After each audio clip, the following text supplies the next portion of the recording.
आज हम लोग इस वीडियो के माध्यम से अनुपात व समानुपात यानी रेशियो एंड प्रोपोर्शन के बारे में जानेंगे और उससे संबंधित कुछ समस्याओं का समाधान करेंगे।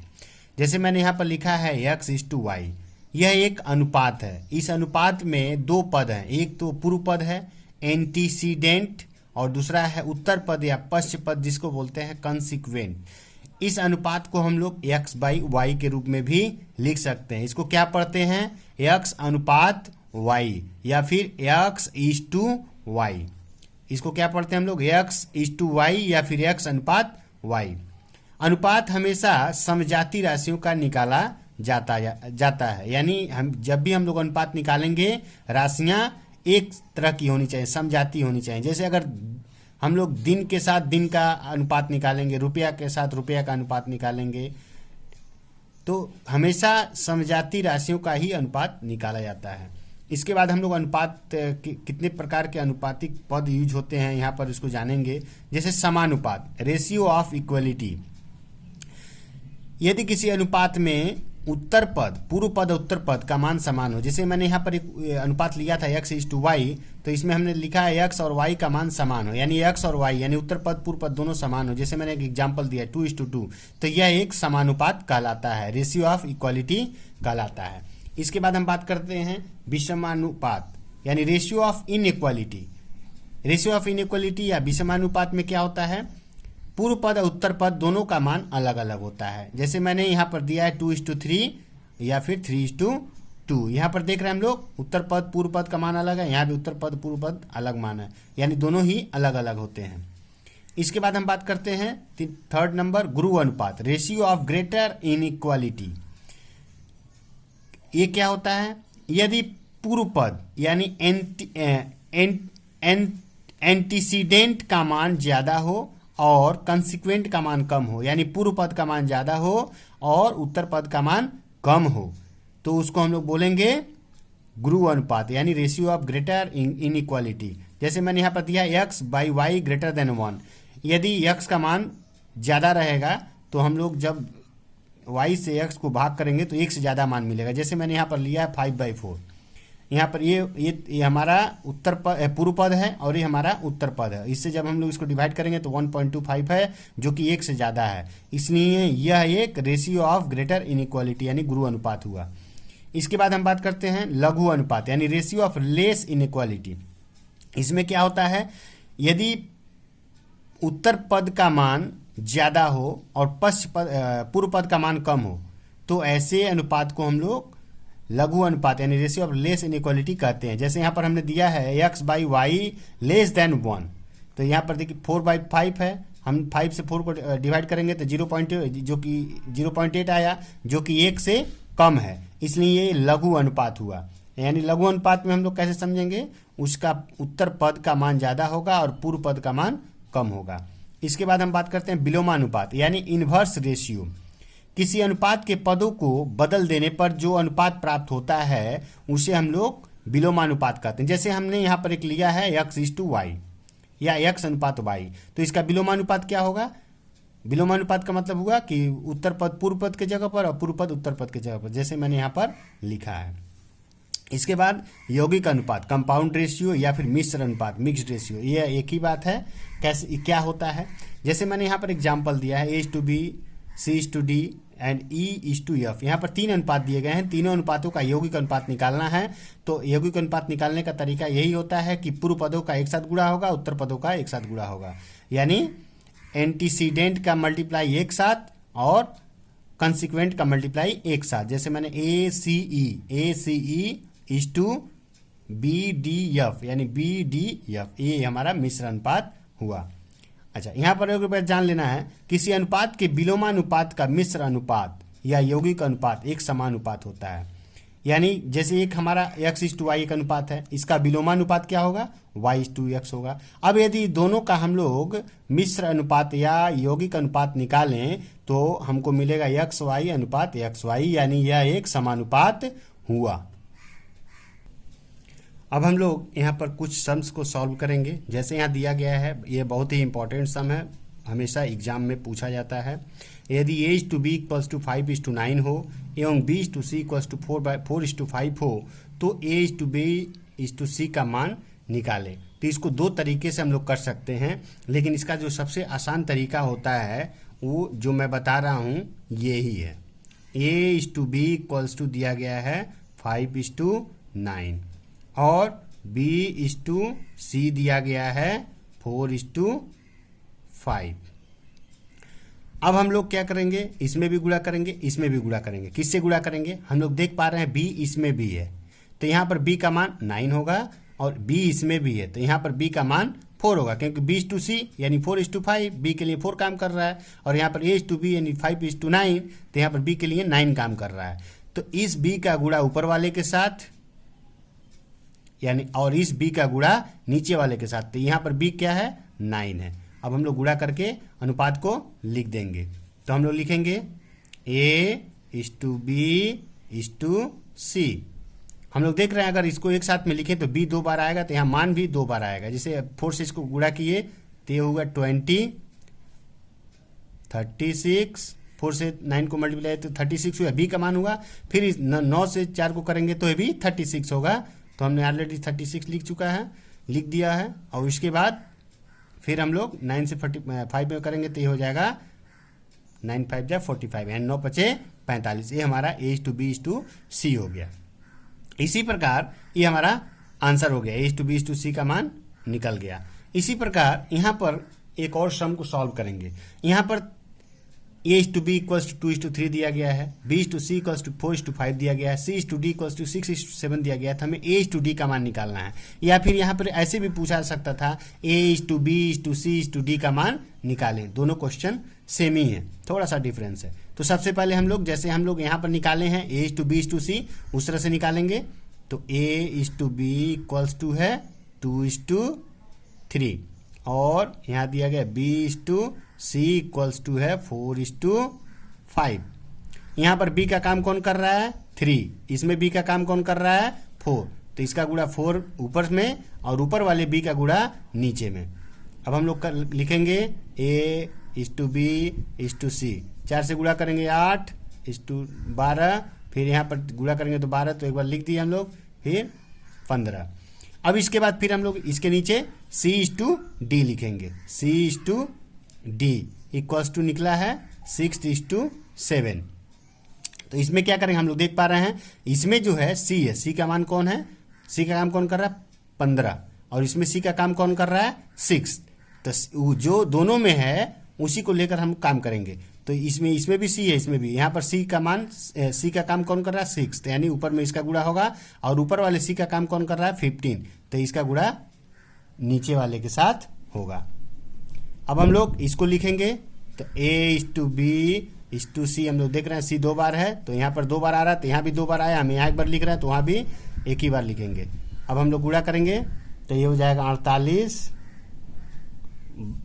12 छक 72, 15 छके 90, फिर यहाँ पर करेंगे तो 15 छके 90, तो 90 ऑलरेडी लिखा गया है, फिर 15 सते 105। हमको हमारा निकल गया a/b/c/d, बट हमें क्या चाहिए a/d चाहिए। तो देयरफॉर a/d का मान क्या होगा, a का मान क्या है 48 और d का मान क्या है 105। अब हम लोग चाहें तो इस अनुपात को अगर किसी से कट होगा तो कट कर देंगे, जैसा कि हम लोग देख पा रहे हैं 3 से कट होगा, ये भी कटेगा, अब ये कटेगा नहीं, तो ये हमारा आंसर हो गया 16:35। अब यहाँ पर एक सम और हम लोग करेंगे, दिया गया है x/y इक्वल्स टू 7:4 हो तो दिखाएं 5x - 6y 3x + 11y equals to 11:65।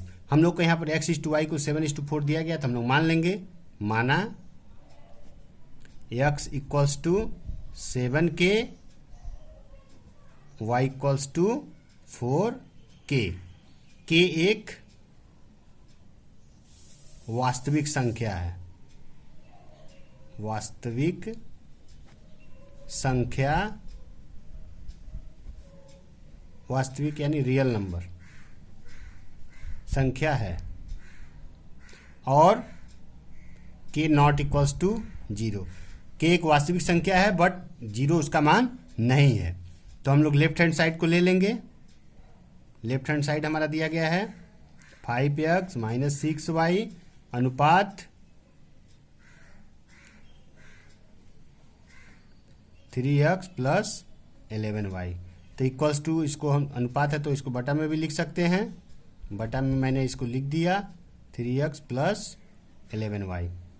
अब हम लोग x का वैल्यू क्या लिखेंगे, 5 into 7k minus 6 into 4k divided by 3 into 7k minus 11 into 4k। तो ये हो जाएगा 35k minus 24k divided by 21k, sorry ये प्लस है, प्लस होगा, प्लस 44k। इसको घटाएंगे तो ये बचेगा 11k बटा में ये हो जाएगा 65k। तो k से k कट गया तो ये हो गया 11:65। देयरफॉर हम लोग लिख सकते हैं LHS equals to RHS proved. इसी प्रकार एक सम यहाँ पर और हम लोग करते हैं। दिया गया है 2x plus 5y is to 5x minus 7y equals to 5:3 हो तो x इज टू y का मान निकालें। तो कोई प्रॉब्लम नहीं है, जो दिया गया है उसको हम लोग भिन्न के रूप में लिखते हैं, फ्रैक्शन में लिखेंगे 2x plus 5y by 5x minus 7y equals to 5/3। अब यहाँ पर हम लोग क्रॉस मल्टीप्लिकेशन करेंगे तो हो जाएगा 25x minus 35y equals to 3 दूना 6x प्लस 5 तिहाई 15y। अब 25x है, x को इधर लाएंगे माइनस 6x हो जाएगा, इधर में 15y है और 35y इधर जाएगा तो ये हो जाएगा प्लस 35y। इधर से ये घटेगा तो ये हो जाएगा 19x इक्वल्स टू ये हो जाएगा 50y और x y इधर आएगा तो नीचे जाएगा, इधर में रह गया 50, 19 का इधर मल्टीप्लाई इधर आएगा तो डिवाइड होगा बाई 19। तो फाइनली हम लोग क्या लिख सकते हैं, देयरफॉर हम लोग लिख सकते हैं x is to y equals to 50:19। ये हम लोग का आंसर हुआ।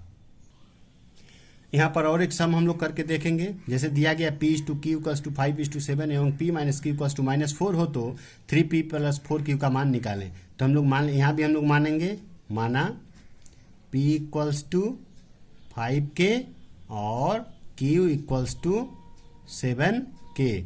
यहाँ भी k क्या है, k एक वास्तविक संख्या है, वास्तविक संख्या है और k नॉट इक्वल्स टू 0, यानी k का मान 0 नहीं हो सकता, किसी भी अवस्था में 0 नहीं हो सकता। और हमको क्या दिया गया, p minus q equals to 4 दिया गया, तो हम लोग लिखेंगे p minus q equals to -4। तो p का मान क्या निकला हमारा, यहाँ पर हम लोग माने हैं 5k माइनस क्यू का मान 7k इक्वल्स टू -4। तो और ये हो जाएगा -2k equals to -4, minus minus से कट हो गया तो ये हो जाएगा k इक्वल्स टू 4/2, यानी कट गया तो k का मान क्या निकला 2।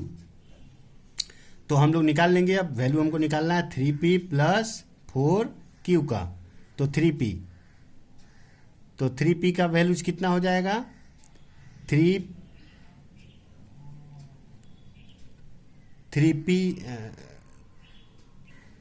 तो यहाँ पर पहले हम लोग p का वैल्यू निकाल लेते हैं। तो p इक्वल्स टू क्या है 5k, तो 5 इंटू k का वैल्यू 2 निकला यानी 10 हो जाएगा, और q का वैल्यू है 7k, तो 7 इंटू 2 यानी 14 हो गया। अब हम लोग यहाँ पर इसमें वैल्यू को पुट करेंगे, तो 3 इंटू p यानी 3 इंटू 10 प्लस 4 इंटू q का मान क्या है 14, ये हो जाएगा 30 प्लस 14 चौके 56, तो ये हो जाएगा 86।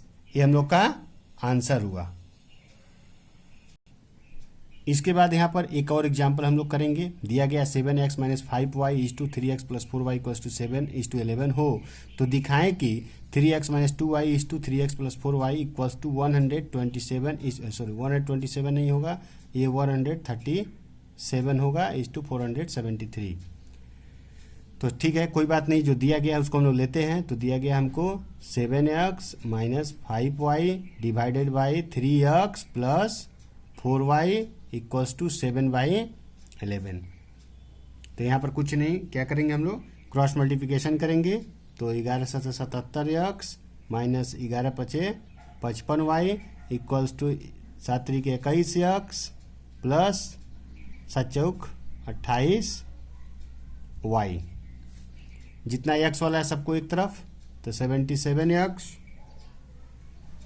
माइनस 21x, क्योंकि इधर में प्लस में इधर माइनस हो गया, इधर में है 28y और ये 55y इधर में है माइनस में है, तो इधर आएगा तो प्लस 55y। और अब इसको हम लोग घटाएंगे तो ये बचेगा कितना, 56। 7 में से 1 गया 6, ये हो गया 56x इक्वल्स टू, ऐड करेंगे तो 83y होगा। और x को इधर रखते हैं, y को इधर लाते हैं तो बाई y हो गया, और ये हो गया क्या 83 और 56 इधर आएगा तो नीचे जाएगा। यानी फाइनली हमारा क्या निकला, x is to y equals to 83 is to 56। अब हम लोग मान लेंगे, माना x इक्वल्स टू 83 के और y इक्वल्स टू 56 के। यहाँ पर k क्या है, k एक वास्तविक संख्या है और k नॉट इक्वल्स टू 0।